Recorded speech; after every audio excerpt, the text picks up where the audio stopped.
Today, I'm gonna build an all AMD Mini ITX gaming system in Deepcool's new little Berber case, which is interesting because despite of its diminutive size, it still supports air coolers the size of Hercules' left swimmer sphere. But first, today's video is sponsored by Micro Center and their super knowledgeable staff. It says it right in the name. And if you're a new customer soaking up that knowledge, you can get $25 off your purchase of $100 or more. But if you've shopped there before, Micro Center's got their May desktop deals madness, I guess, with these couple of fine examples. Link below. And finally, check out Micro Center News with the link down below for a wealth of well-written tech-related articles. Thank you, Micro Center, for sponsoring today's video.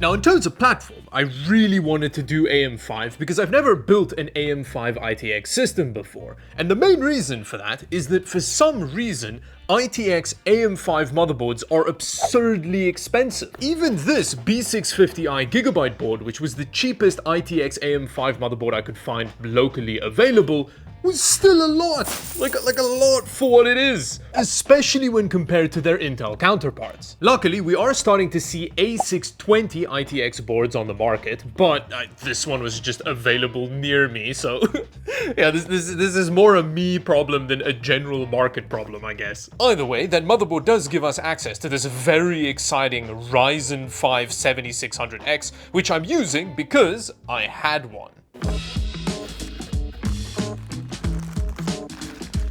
In all fairness, it's not quite like one of those restaurants people use to bribe government officials. This is a lot of motherboard. You can see that it's got more heatsink than PCB, which makes cooler compatibility nice and terrible. Very good touch. In terms of I/O, we get a bunch of very fast interconnects. We even get 2.5 gigabit Ethernet. Ooh. Now, another interesting feature is this front panel card thing. I am very interested to see how this is going to be implemented. Spoiler alert, terribly. And finally, despite all that heatsink, it still has a little whiny looking fan. Oh.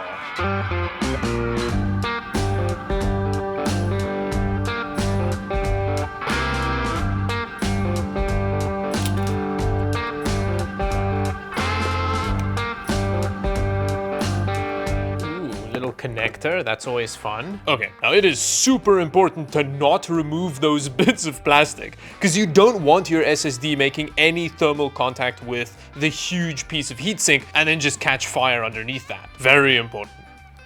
That was sarcasm, by the way. Ooh, and they've got the little M.2 clippy. I like those a lot. You kind of pop it open and closed. No need to screw it down. Very fancy. Now I just need to screw down the 4 screws that holds the heatsink in place. Doing 32 gigs of that there DDR5. There we go. Now I saw a bunch of Deepcool pictures of that tiny little case with this Assassin 5 in it, which I really want to do because it's just wild seeing that cooler stuffed in this tiny little case. But I'm not convinced this thing's gonna fit on that motherboard. So let's find out. Let's do it now. Wait, there's no way this behemoth fits in that case. There's also no way it fits on that motherboard. Okay, let's see. So we're gonna kind of... Oh, I think it may fit. Although I do think that it kind of hangs over the side. So like the socket is too close to the I/O. So this clearance is going to be an issue. But worst case scenario, we just remove the fan, right? Wanting to preserve both fans, I decided to mount the cooler on the other way around, which may or may not be an issue later on.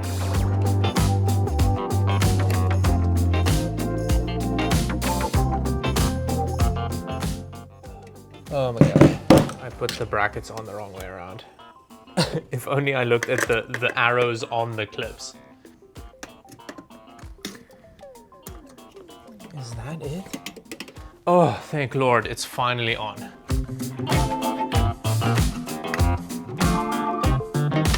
Oh yeah, That looks nice and absurd. I love it. It's so ridiculous. Oh, you can.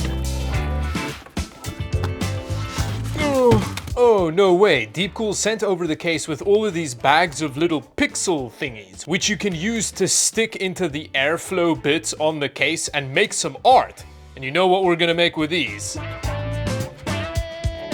But putting aside the pixel art, which I'm 100% not going to abuse, the little case is very cute. There's a whole bunch of ventilation on the front and the top, with our cool little handle, I like that. And then on the side, we've got a tempered glass side panel so we can see the inside of the case with some exciting front I/O. And then there's even more ventilation on the back.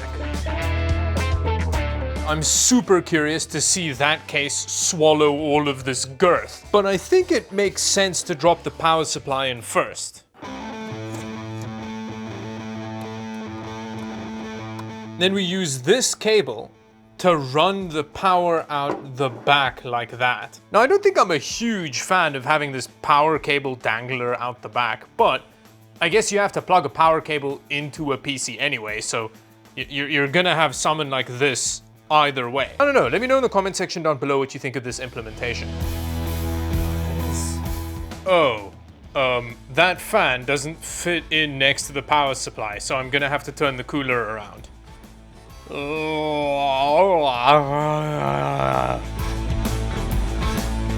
Okay, so it's been 2 years. This still doesn't look like it's gonna work, but let's give it a try. It does. It's almost like it was designed to fit in there. And then, while shifting cables around to get some neater runs, something terrible happened. I definitely didn't rip the plastic housing around the front panel USB 3 header off the motherboard. That's a thing that didn't happen. And to fix it, I had to remove the motherboard for the second time this build. But luckily the pins were still there, so I could slip the connector housing back over it without too much fuss. Oh my god. Oh, that felt like driving a blade into a kitten's face. That was wild. But I think it's okay, I don't know. And then this is the little front panel card thing that we spoke about earlier in the video with the front panel connectors and some SATA on here. There's also like a fan header and stuff. It's a bit of a weird implementation, but I guess on ITX motherboards, you run out of space all the time, so you gotta come up with stuff like this. Now, considering that you also need this dongle thing, it's not a very neat implementation. Come on. Oh my god, this feels so destructive.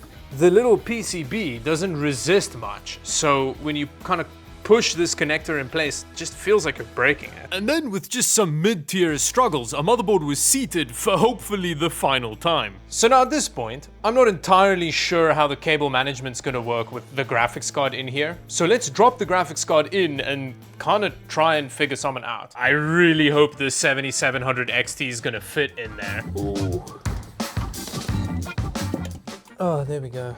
Oh wow, this is a wildly full case. Look at how like barely the graphics card fits in there. Although, it could have gone much, much taller and it would have been fine. But now, we have the concern of all of the cables, because we do have a glass side panel, so this does need to look presentable. The cable management was one hell of a process, but soon I was reassembling the case, rearing to see if I'd broken anything in the process of assembling this bad boy. And just like that, our little AMD beast is finished! And by just like that, I mean a lot of struggle. There is some fingerprints we need to deal with, but before we wipe it down and have a bit of an ogle at it, let's see if it works. Oh, that's cool. The monitor and the case match each other. Nice.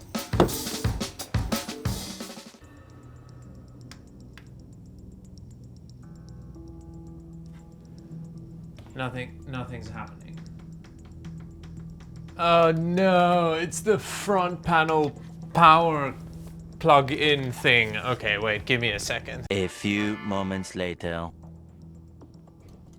I mean, it just made a really weird noise. A fan somewhere is being trapped by something. Oh yeah, this fan is very unhappy. Oh. Ah! Oh, now it is. Now it is. Okay, I fixed it. Problem solved. And with all the excitement of a PC well finished, I was very much in the mood for some art.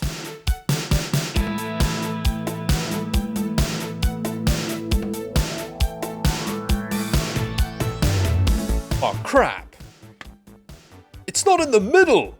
That took me ages!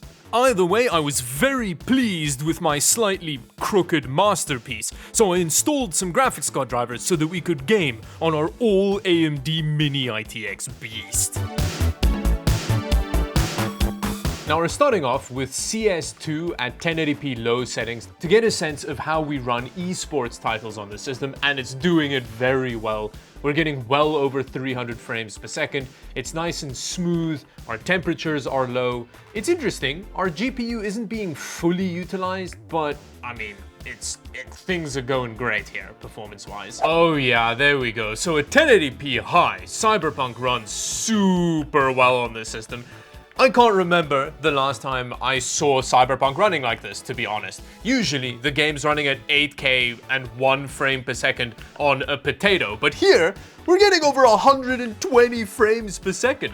And not only that, it is a smooth 120 frames per second as it drops below 120 there. But this is great. This is going very well. The CPU cooler is a little bit noisy, but we do have quite a bit of temperature headroom. GPU temperatures are very good in this case. I mean, 56 degrees Celsius. That's very good for an ITX case. That's very good for an ATX case. I then spent ages absorbing the beautifully crafted cyberpunk world to see where the temperatures would top out. And the temperatures stabilized pretty quickly. We're seeing about 70 degrees Celsius on the CPU, which for this kind of Ryzen CPU is pretty good. And we've got some great GPU temperatures going here, despite about 200 watts of power draw consistently for the whole time I've been running around. So yeah, it's good.